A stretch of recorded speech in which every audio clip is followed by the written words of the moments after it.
on what we're expecting to see in terms of the results of the elections. And let me just tell our viewers that we have started getting in some leads as well already on 3 seats, 2 for the NDA and 1 for the India Alliance, or the India Alliance as it's been called by the ruling side. And that is just the beginning, just the postal ballots, the trends coming in, the first half an hour circle, but we will see these numbers going up very rapidly very soon. Yes, so 3 out of 543. Remember, these are just the leads as of now, neck and neck. We will not cross the, we will not jump the gun. But yes, NDA leading as of now. Chakshu, you can complete that point that we were talking about.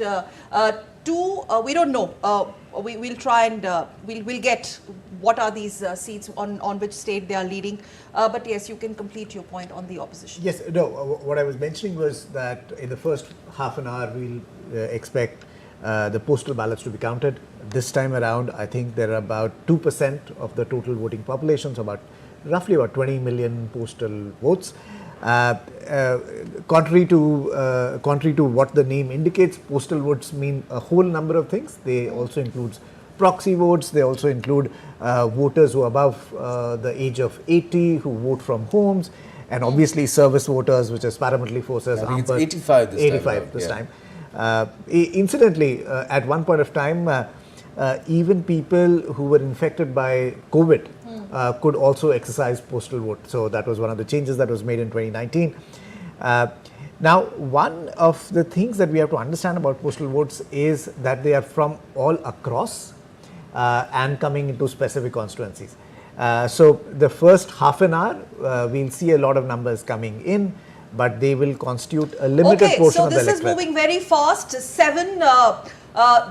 On 7 seats, BJP is leading, and let's take a look at the Congress there. Oh, it's neck and neck. Yes, we can continue with your point. Aditi. Yeah, this is an interesting statistic. This is going to move very fast. So postal ballots are also significant. And also perhaps would the army personnel be covered in that? Paramilitary personnel. So what will be interesting to see is the trends here, because Congress made Agni Veer scheme a big political issue, a major election issue, and as we all know that Rahul Gandhi and Mr. Kharge have said that if elected to power, we are going to scrap the scheme. And in fact, to be fair to the government, even Raksha Mantri Rajnath Singh has been open about it, and he has said that we are looking at the scheme and that will be open to any modifications in the scheme if necessary. So it's not as though the government is not aware of any concerns that the armed forces might have. Okay, so a bit more on the kind of contest we have seen in 2024. Like we've been talking about Prime Minister Modi versus who, going by the exit poll drubbing so-called to the opposition bloc. But let's see how it pans out today, where BJP is leading on 8. Well, Congress has come down to 4, but we'll keep an eye, Gautam, on those numbers. But yes, the political number capital for the alliances that we're putting up on the screen, and then. Okay. Shashi Tharoor is leading from his constituency in Kerala. Let's take a look at that as well. Remember, this has been Shashi Tharoor's home turf. So are we really surprised? No, not surprised at all, because you see Shashi Tharoor has a very strong command over the electorate of his area, and he's running for the 4th time, if I'm correct, from Thiruvananthapuram.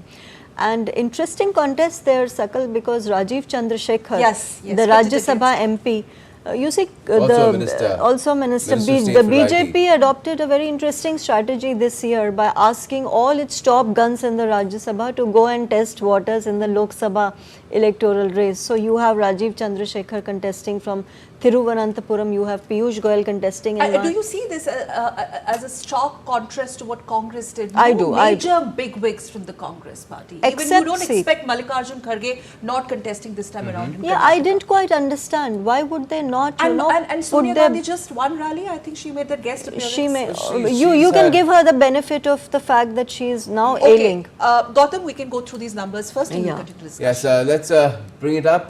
That's what the trends are showing right now. These are again postal ballots. So 10 for the NDA, India, or in the India Alliance, 9, and others of 1. And these are very, very early trends. 20 of the 543 seats. 1, of course, already in the BJP's kitty in the shape of the Surat seat that it got uncontested.